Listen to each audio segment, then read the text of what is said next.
حضرت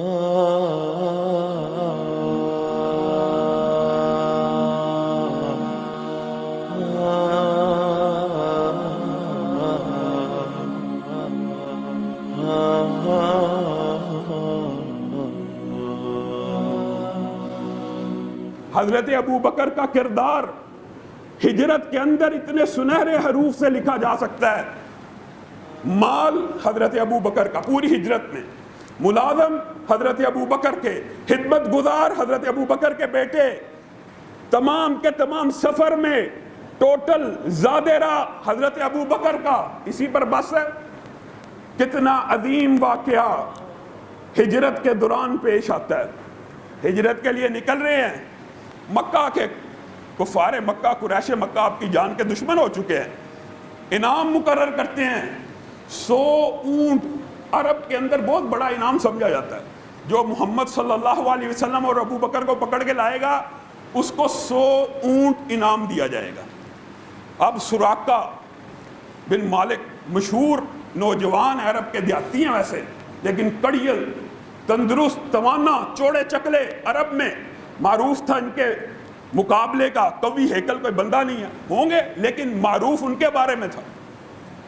ان کو پتا چلا، ملازم کو کہا گھوڑی تیار کرو، سواری تیار کرو، سواری ہتھیار رکھو.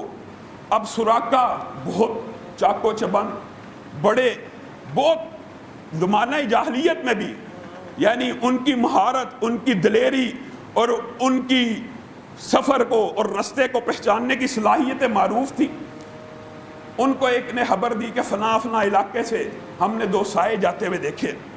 تعقب کرنا شروع کر دیا. تعقب کرنا، واقعے کو مختصر کرتا ہوں. حضرت ابو بکر اور نبی کریم صلی اللہ علیہ وسلم جا رہے ہیں. سراقہ نے آن لیا. حضرت ابو بکر سراقہ کو دیکھ کر پریشان ہو جاتے ہیں. نبی کریم صلی اللہ علیہ وسلم کہہ رہے ہیں اس کی طرف توجہ نہ کر. نہیں آقا. جب سراقہ پیچھے سے آئے، ابو بکر پیچھے ہو جاتے ہیں نبی کریم کے کہ اگر تیر لگے مجھے لگے، نبی کریم کو نقصان نہ پہنچے. حفاظت کے لیے چاقو چبند ہر وقت.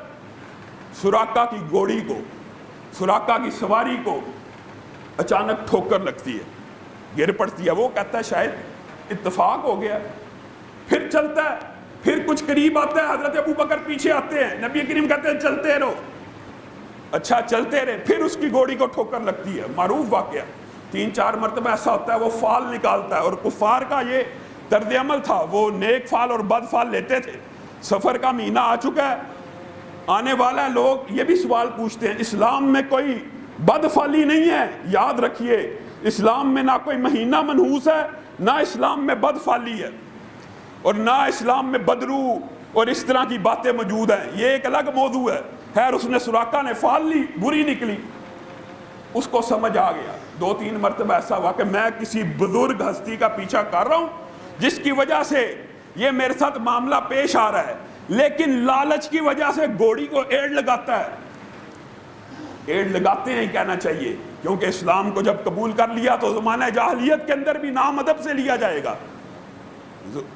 زور لگاتے ہیں گھوڑی کو، آگے چلتی ہے تو زمین میں دھنس جاتی ہے. کہاں تک؟ گھٹنوں تک. نبی کریم صلی اللہ علیہ وسلم کو آواز دیتے ہیں میں پہچان چکا ہوں، معاملہ کچھ ہو رہا ہے، دعا کر دیجئے کہ میری گھوڑی آزاد ہو جائے، میرا گھوڑا آزاد ہو جائے.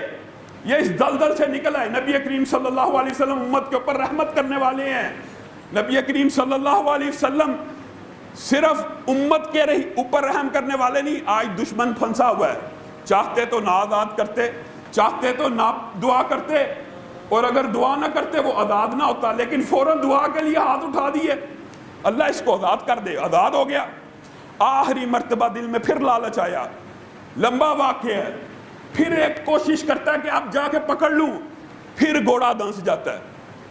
اب سراقہ نبی کریم صلی اللہ علیہ وسلم کو مخاطب کر کے کہتا ہے کہ اب ایک دفعہ مجھے اس عذاب سے نجات دلوا دیجئے، میں اس کے بعد کوئی بھی ارادہ بد نہیں کروں گا. نبی کریم دعا کرتے نکل آتے، کہتا ہے رکیے، اب میرے سارے ارادے بدل چکے ہیں، مجھے امان لکھ دیجئے. سراقہ کہہ رہا ہے اس بندے سے امان لکھوا رہا ہے جو ہجرت کر کے جا رہا ہے، جو اپنا شہر چھوڑ کے جا رہا ہے، جو اپنا وطن چھوڑ کے جا رہا ہے، کہ وطن والے ایمان نہیں لائے 10 برس میں. سراقہ سمجھ گئے، خود بیان کرتے ہیں کہ ان کا دین غالب آ کے رہے گا۔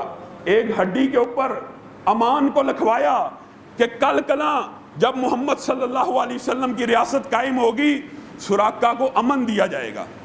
نبی کریم صلی اللہ علیہ وسلم سراقہ کو دیکھ کے مسکرانے لگے، امان تو دے دی تھی، کہا سراقہ ایک وقت ایسا بھی آنے والا ہے، کتنی عظیم پیشین گوئی ہے، ایک وقت ایسا بھی آنے والا ہے، آج تو محمد اور ابو بکر کے تعاقب میں نکلا ہے، اور ایک وقت آئے گا کسریٰ کے کنگن تیرے ہاتھوں میں ہوں گے، کسریٰ کا زیور تیرے ہاتھوں میں ہوگا، کسریٰ کا لباس تو نے زیب تن کیا ہوگا۔